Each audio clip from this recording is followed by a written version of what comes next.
ایک استاد اپنے شاگرد کو کہہ رہا تھا کہ تعلیم بڑی قیمتی چیز ہے، تعلیم بڑی قیمتی چیز ہے، تعلیم بڑی قیمتی چیز ہے. تو شاگرد کا ایک دن جوتا ٹوٹ گیا، وہ موچی کے پاس گیا، اس نے کہا کہ گانٹھ دو مجھے جوتا اور بدلے میں 2-4 علم کی باتیں لے لینا.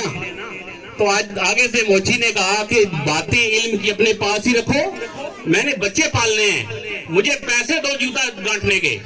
واپس آیا استاد کی طرف کہ استاد محترم علم قیمتی آپ کہہ رہے ہیں، قیمتی ہے. اس نے تو جوتا گانٹ کے نہیں دیا. تو استاد نے اسے ایک موتی دے دیا کہ جاؤ یہ سبزی والی دکان پہ لے جاؤ اور اس کی سبزی لے آؤ.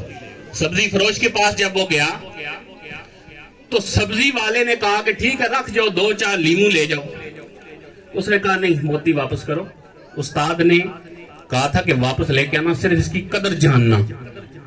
واپس آ گیا، استاد کو دیا. استاد نے کہا کہ اب یہ موتی لے جاؤ اور جواری کے پاس، جیولر کے پاس لے جاؤ، اب اسے دکھاؤ یہی موتی.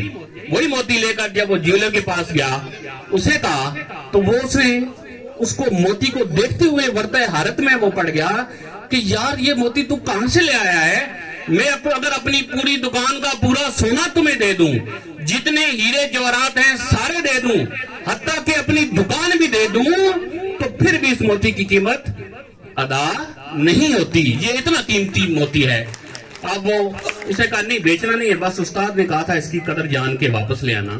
وہ واپس چلا گیا استاد سے، اور استاد کو کہا کہ عجیب معاملہ ہے، ایک بندہ 4 لیمو دے رہا تھا، دوسرا پوری دکان دینے کو تیار ہے، وجہ کیا ہے؟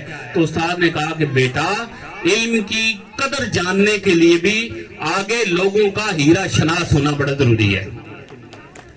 آپ لوگ صبح سے یہاں پہ تشریف فرما ہیں، اپنے کام کاج آپ لوگوں نے چھوڑے، اپنی مصروفیت چھوڑی، یہاں پہ آئے، علم کی بزم میں آئے، اس پروگرام میں آئے، اپنے بچوں کی حوصلہ افزائی کرنے کے لیے آئے. آپ یقیناً اس جوہری کی طرح، اس جیولر کی طرح ہیرا شناس ہیں.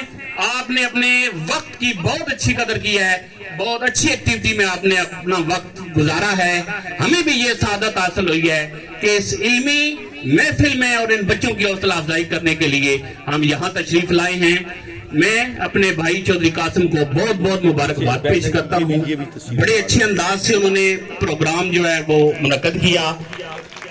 ایک بات ضرور کرنا چاہوں گا، یاری دوستی سنگت برادری رشتہ ان سب چیزوں کو پس پش ڈال کر ایک میں آنیسٹلی ایک بات ضرور کہوں گا.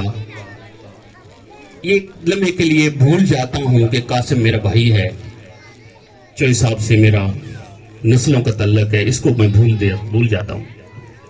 واللہ سید توصیف صاحب سے بھی میں آتے ہوئے یہ بات کر رہا تھا کہ یار اتنے دور دراز اس علاقے میں